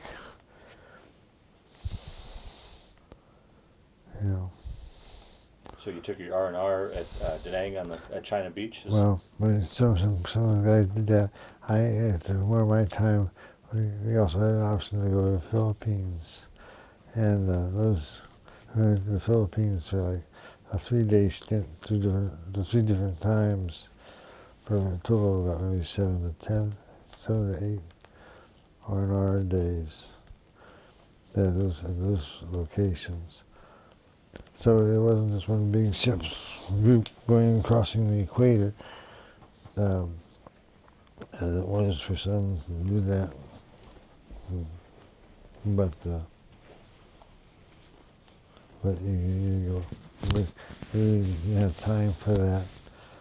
They were counting on us to support the combat operations, so much so that we weren't able to do much about that. Yeah. So how was it, here's a small town boy from Pennsylvania in all these different exotic locations. Yeah. Vietnam, Philippines, what was that like? What was that experience like? Well, first of all, I noticed there's a distinct smell to the area. Is there, Yeah, and it's just like an odor that permeates the whole area, and I made some inquiry about that. I said, is it me or is it someone else? I'm just picking it up in my own mind and don't know. I'm fooling myself. I said, no, you're right about the odor. They use a lot of banana oil when they cook their food, or when there's open little fires and things. So the food of the Vietnamese average individual, peasant person, is pretty sparse and pretty much limited to banana oil and other little things they can throw together in a little pot of rice. And sure enough, that was the odor. A very distinctive one. And pungent sort of type of thing. But, yeah. How long then after your tour of duty, you came back to the States? How much longer did you were you stationed? Where were you stationed after your tour of duty? Okay, well, first of all, I came back, and I stayed assigned to the ship. It's sort of like your floating base then too. In the Navy, you get assigned to a ship. And for several different places they are reassigned to over time. And with this one, I just stayed attached to the Valley Forge, and I don't think they sent any of us back home directly. I know I didn't end up having that happen to me, nor did I know anybody that had that happen. But just when your term of service was up, your contract was fulfilled, that's when you could go home. So it was a case of not a whole bunch of people going at once in their ship, let's say, to some other location in San Francisco or something, and staying there.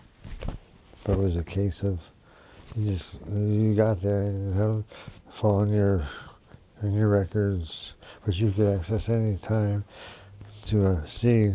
Let's see, I'm supposed to be there. I can get off the ship, here to be over here once I get out of the Navy, that type of thing. Okay, and then after when were you discharged then? Well, technically I was still attached to the reserve system, and it takes a while for their paperwork bills to process all the documents that they need to do when you're going to separate from active duty. But they do that on their own ship and their own personnel office. And of course, working in personnel, I knew other guys there that could help me out with some of the stuff. So a lot of stuff we did for ourselves, and moving, expediting some of these requirements along. I know as we got the proper number, then we would send them in, I guess, and get the response we had hoped. And have us come on home. I think anything other along those lines that would be interesting to know about.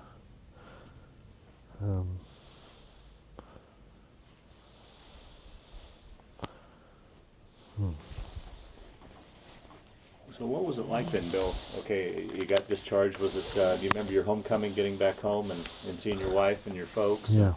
Well, I'll tell you, coming home was different in this way because Fran already lived out here in the LA area, and it wasn't. And so when our ship pulled into Long Beach, Fran was there to greet me. Oh, wow. And a lot of families were there, especially more the career type guys. Young single guys were often gone, but as soon as that gangway dropped into place, so they could get off the ship. But the family people were pretty much there at the pier and hung out with the rest of the other people and celebrated the arrival home. I had a lot of mixed feelings as we pulled into Long Beach Harbor. In fact, we were within sight of Long Beach the night before, about 10:30 in the evening. We got within visual range of it, but they wouldn't let us go into port. So the tugboats were not working at that hour at night. No, I guess they have equipment sophisticated enough to pull it off and have the guys rotate in and out of there at night time. So they just wait till the next morning. So you never saw such a strange group of sailors in your life. I was to play all-night basketball games, all-night ping pong games, and poker parties, and all this stuff going on just to occupy our minds. Help the hours pass until the next morning. We were supposed to arrive at our pier at about 10 a.m., and which we did. But it's funny, I had the most strangest feeling to come over me at that point in time. I had such a conglomerate of emotions pop into the service stand me like I never experienced before. First of all, I was happy to be there and happy that we made it out okay. And I'm sorry that there were certain guys that didn't make it out okay. And in fact, we had one guy on our ship who was a Marine, and he's committed suicide by jumping overboard. Oh, jeez. Yeah, and he had a lot of trouble. I don't know what they were specifically, but he came in counsel with the chaplain a lot. When the chaplain, I don't think, was adept or smart enough or trained enough maybe to pick up on this guy's direction he's heading.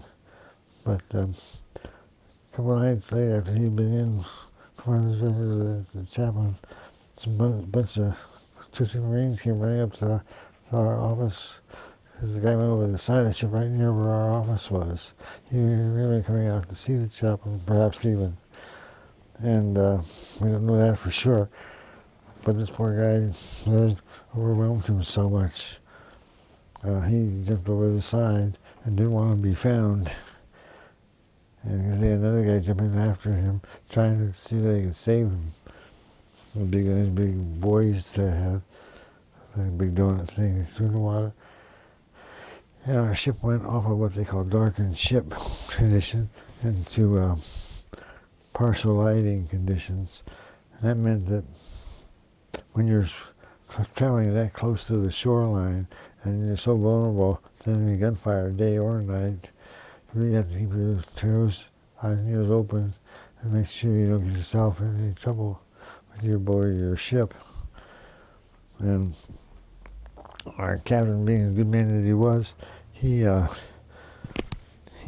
that we go into man overboard conditions, and that meant putting the ship into a hard turn, and it just kept circling this area, and inside that area was supposedly where this guy had put himself to die, and we just kept going in this big circle, and we didn't see anything at all with this guy, and even we had some Navy SEAL guys on our ship, and they couldn't even get in there and find the guy. I'm pretty certain the guy didn't want to be found. And it was a very sad story in the day. And the guy, I don't think the guy had much in the way of family. He's somewhere around, I think he had been in about Boys Town in Nebraska at one time. There. And what little I knew about his back end, not much of a back end. But no one saw that coming. It's hard to believe that. Let's talk a little bit now about your post military experience. You guys get home. How was the transition from what you'd just been through, your military life, been through in Vietnam, back to civilian life? Was that much of a transition for you, and what did you do once you got back home? Did you take some time off, go back to your old job right away? What did you do there, Bill? Yeah, well, what I did there was some things were rather strange, maybe, and not to others. But coming home was a bit of a strain on me, and more than I ever thought it would be. And like I said, I remember coming into a port down there in Long Beach and getting ready to tap on the side. And the band down there was cheerful and happy, and so on. I felt also, not only that I felt sad for the guys we lost, but I felt angry about a lot of stuff. Yeah. Real anger. And I just had it all mixed up inside me. And I really had a lot of trouble sorting them out. I didn't know anything about post-traumatic stress disorder or anything else did at that time, but I can look back now and see that's what was going on, I think, in me. If you want to give it a formal name. You're not sure, everything's so mixed up in your life. When you come back from an experience like that, Right. that was part of it right then and there. And it just a pure out now. Anger was another element there, of course, as I said. There's something else I wanted to say on that topic, too. Well, I did yeah. So anyway, but all along you're thinking about 100 million different things, like where do I go from here, and all that. And Fran had gotten a job teaching at the LA City schools, and Christine, she was a farm girl from southeastern Pennsylvania, from Amish country, working in schools that were in the Watts riots out there at that time, and the black community and the civil rights movement and all the things that were going on with that. And she never ran into any trouble with going in there and working as a speech therapist for the schools. I guess they figured if you're there for a purpose and you fulfill that purpose, they won't bother you. But if you're in there looking for trouble, you'll certainly find it. Yeah. And so that was a thing I was concerned about for her. And she's getting along quite well with that. And so another aspect of it.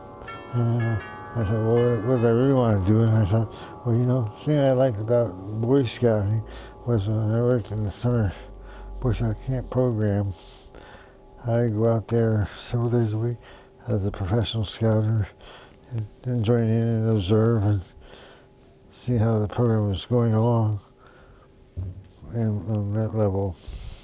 And so I really discovered I really enjoyed working with the kids themselves. Not necessarily the adults so much, but with the kids themselves. And I thought I'd like to go into elementary school teaching. So which I did a inquiry at the local, at the State Teachers College, there in my hometown in Pennsylvania. And so that made it real handy to get involved in it. So I went through and I did about another half year, or about another full year of bachelor level work. And then I got my teaching certificate, the basic elementary education certificate from Pennsylvania then. After I sent all the paperwork in and got it all completed. And then eventually I got a job.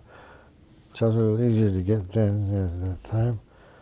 And a lot of places looking for people to fill their ranks, and so I got a good a job teaching a nearby small city, and so that's where all that ended up at. And what brought you out here to Colorado? How did you get to? Well, when I was a junior in high school, my sister and brother-in-law and their one child then, they had 5 altogether, but Wendy, their only child at the time, they were stationed at Lowry Air Force Base out here to learn some things of the Air Force. My brother-in-law had been a career officer with the Air Force, and he retired, after putting 20 years in. He retired as an ex-fighter pilot. He flew what they would call it would be like the F-16 nowadays. This was the F-100, and it was a classic jet fighter for the Air Force. And that's what he was flying at that time, but they also were expanding his skills and technology skills involving missiles and things of that sort, from aircraft to missiles, ground aircraft and that sort of thing. And so they sent him to Lowry for that kind of training. And while they were out there over the summer, one of their summers, Mom and Dad and I came out to visit them, flew out and had a nice visit here. That's the first time I ever saw the Rocky Mountains. Yeah. And it's a thrilling thing to behold. And I really enjoyed that, and I thought, gosh, it was going to be nice to live here someday. So we did get that opportunity to do that. And you said once you got out here, you got your PhD over at University of Northern Colorado? Yes, well actually before that I went to, as I was teaching in the local schools there around Penn State University, I went and got my master's degree in elementary school counseling from Penn State. So by the way, he knocked off Ohio State last week here. And Get that bit in. yeah, it was a little bit of advertisement. But yeah, and so that's how I got into teaching. And then I started thinking about a career in teaching. I thought in this way. I said, I'd like to be the best possible teacher in the classroom for the kids in those classrooms. That's where it all boils down to, where it really counts. If you can help a kid be successful there in a regular setting, and then you've done something. And so what I did each time I took a degree program, I was trying to see how it would contribute to my ability to serve kids and to serve them well. And I was able to tailor out and make up academic experiences for myself by talking with people in the various departments there at Penn State, and then eventually over at Greeley here at UNC. And to accomplish those academic things that would help me pass their requirements then to serve kids that had special education needs. So my doctorate was also in the area of special education, kids with specific learning difficulties. And so now, to be honest with you, I kind of tend to underrate myself, but I think overall I did a pretty good job with that setting and that kind of group of kids. I was really enjoying my work. In fact, I was getting some things written and published, and which was a big step for me. I did that on the course of it, and afterward my doctoral program, which was the Doctor of Education degree. I call it the ED degree, the EDD, and Dr. Ed. And so that's what I did there. And it helped me to focus my things. So my whole concept of my educational career was one of a spiraling thing where when I first got into the profession, I took the basic certification, which helped me to learn how to teach kids math, and teaching these subject areas, these skill areas. And then the next level, to be at the master's level, bachelor's level. The master's, I'm sorry, then at the next level, the master's level, I saw that at the time to help me deal with kids on the emotional part of their being and their growing up. The first level being at the bachelor's level, that's kind of the teaching kids how to read, write, and do math and things of that sort. And then to deal with that the cognitive side of learning those skills. And later on, I got the idea of, well, if I have that pretty well, but I should get better at be the best helper I could be in the area of emotional well-being and development. And that was where my master's came in. I think Penn State's program back in 71, 72 when I went through it. Almost as a full-time grad student, by the way, and I had an equipment job to get into that status. It turned out to be really a very rich and rewarding experience. And then from there I went to a teaching job in Beaver, Pennsylvania, just north of Pittsburgh, up in Beaver County. Everything there had a name of Beaver, Beaver River, Beaver High School, and I never saw Beaver there my whole life, so we lived there. So that was that.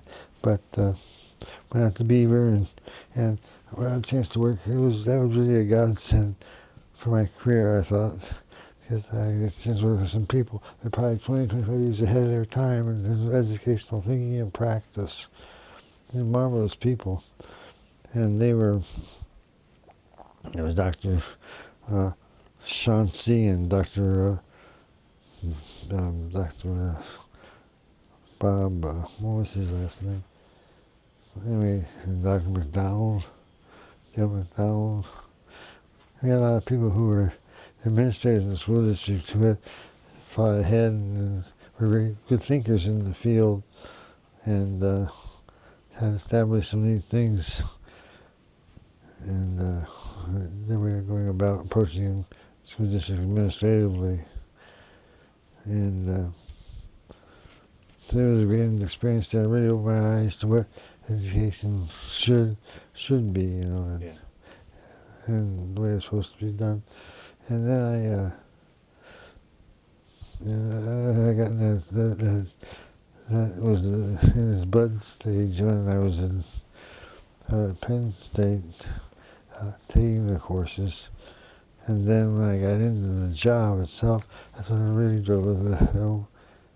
It was in me, it was in my thoughts and minds. And then I finally kind of pulled everything together. My doctoral program was focused on putting all these, you say, the affective, cognitive, and psychomotor aspects of learning all together. The affective being the emotional side of learning, feeling good about yourself and about other people, and that kind of thing, mental health. And then we went on to affective, the cognitive, your skill stuff. That is the learning how to add and subtract, write, spell words, all that sort of thing. And then the last area, the third area, was to focus upon their psychomotor aspects. That's the process of learning itself. How do people think? How do they determine like, one color from another? How do they make sense out of numbers, math concepts, and things of that sort? More conceptual kind of thing. And that experience I had at that school district there in Beaver was really a rounding off one, really good for me professionally. And I still treasure those people and those work we did there. And then I got moved out here to Colorado. Had an opportunity to go with the school district here in Fort Collins. Interesting enough, I took some of my special ed courses back in Pennsylvania. Was at a school called Slippery Rock State College. And there is really a place called Slippery Rock, Pennsylvania. There's a small state college there, sort of like a UNC type of school there. And they're very good in the special ed area. So I wanted to find out how kids learn, you know, what can get in their way of that. So I took coursework there at Slippery Rock. And I found it to be very helpful and productive. So anyway, that's how I kind of, in my academic life, how I kind of came full circle, where I jumped into it at, and where I jumped out over here on the other side, having spent about 18 years in Fort Collins schools doing this work. Now, was this about the time you started to develop your Parkinson's, and when did that start to develop with you? Yeah, that, I'm always poor at remembering dates. Let's see if I can help us with that. Yeah, that's fine. Yeah, what happened was I got this letter from Pennsylvania. This was when I just had moved out here before college. I think it was in the first 4 or 5 years. I got this letter from Pennsylvania Herbicide Commission, signed by the governor, and he was saying that you have been identified as a Vietnam veteran from Pennsylvania who was in or involved with Agent Orange in Vietnam. And he suggested that if I go to a Pennsylvania facility or a VA hospital, Right. and then to have yourself reevaluated and see if you would have any problems in this area or not.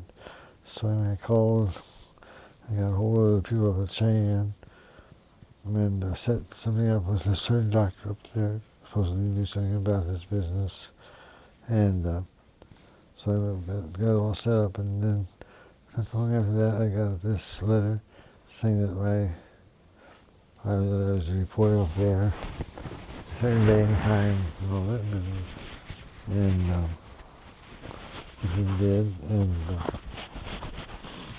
the day I got up there, they had the doctor that was supposed to do the exam wasn't there. He was home sick. This was like in February, I think it was. And he went to go, was at home sick. And I said, well, we got another doctor here who can do it. I said, well, have they been trained in that? They know what to be looking for and all that? Well, I don't know, but he's an MD, so he should know what he's doing. So they had a small group of us, about 3 or 4 of us, were there for that day's evaluations. Yeah. And something didn't seem right to me about all that business. And, but we stumbled through all that. And then I got a letter from them saying his findings were I had good health, a picture of health and all that stuff. And so that I got involved in that. That's where I think I got off track with things. So I didn't pursue anything any further until later on, a couple years later, I noticed my hand was quivering a little bit when I would write, just ever so slightly. But I knew I didn't think it would be the hand of a brain surgeon, because there's a precise word for that sort of thing. And but my hand was quite the same. And then I noticed that when I go cross-country skiing, I would drag my right pole. And that's striding in, and if you've done that kind of sport, you know what I mean when you say a diagonal stride, left and right sides in opposition to each other and move each other along in a coordinated way. And that wasn't there. It was getting worse and worse. I noticed. So I got, just about that time, a family doctor again. And he sent me to a neurologist here in Fort Collins. It was a new guy in the field, a nice fellow. He was limited in his expertise, as anyone would be in that neurological area. He wasn't the most knowledgeable fellow in Parkinson's. He knew about it, of course. And he tried to help me with that. We weren't getting anywhere fast. So he told me the last time I went in there, I said, well, Dr. Cure, I said, well, it's just for me. And he said, I don't know, if you guys, I would have some ideas. So knowing that, he gave his blessing for me to go seek other opinions. And I said I would certainly like to do that. And we set out to do that and find out what was really going on. And I'm just trying to think of what else. There's some other steps along the way there came into being. Did I answer your question there, Brad? Well, so it's been determined then that your exposure to the Agent Orange has led to your the root of your Parkinson's then? Well, there's been, I started to follow this sort of idea, and no one, I don't think the scientists today, even some of the best ones in the area of Parkinson's work, would say that it's the same as, the way of putting the sort of phrasing of word. So they have a certain, I had a piece of note to myself. See if I can find that.